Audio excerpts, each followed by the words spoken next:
The promo, Is Jesus Really God? I'm Pastor Adam of Oglesby Union Church, and join me for another installment of the Explore God series on Down to the River, Sunday morning at 8:25 on Classic Hits 1039 WLPO. Here's the broadcast.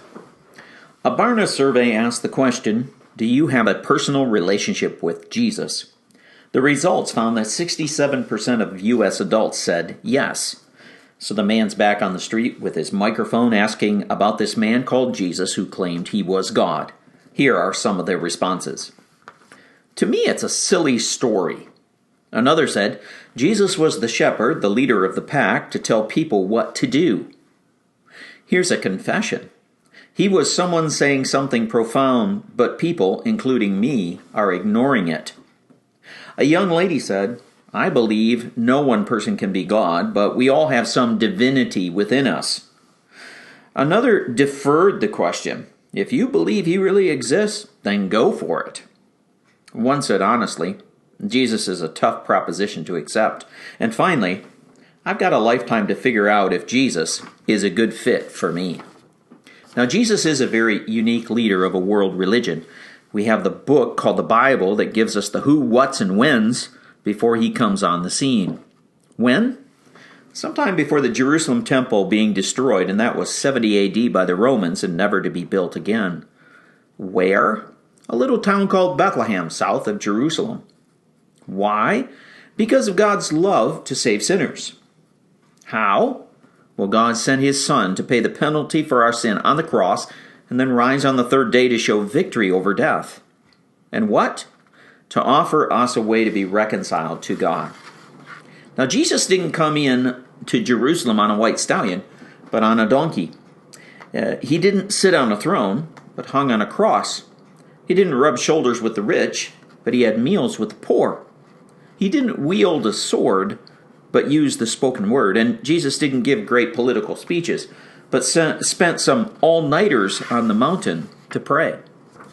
Now, what's amazing about Jesus is that he claimed to be God. He said he would be tortured, and he was. He said he would die on a cross, and he did. He said he would rise from the grave, and that happened. And no one has found the body. A cover-up plan was devised by the authorities and soldiers to say his disciples stole the body away. But each of his disciples would go to their graves proclaiming that Jesus rose from the dead, and some died horrific deaths, but did not recant this claim. It begs the question, would you die for a lie? The famous writer C.S. Lewis, of the famed Narnia series, put it this way in regards to who Jesus was. This is from his book, Mere Christianity, and I'll end with this longer quote. Quote, I'm trying here to prevent anyone saying the really foolish thing that people often say about him. I'm ready to accept Jesus as a great moral teacher, but I don't accept his claim to be God. Now, this is one thing we must not say. A man who was merely a man and said the sort of things Jesus said would not be a great moral teacher. He would either be a lunatic, on the level with a man who says he is poached egg, or else he would be the devil of hell. You must make your choice. Either this man was and is the Son of God, or else a madman or something worse. You can shut him up for a fool, you can spit at him and kill him as a demon, or you can fall at his feet and call him Lord and God. But let us not come with any patronizing nonsense about his being a great human teacher. He has not left that open to us. He did not intend to. Unquote. Do you want to investigate more about Jesus' claim to be God? Well, join us this morning at the Oglesby Union Church at 10:30 a.m.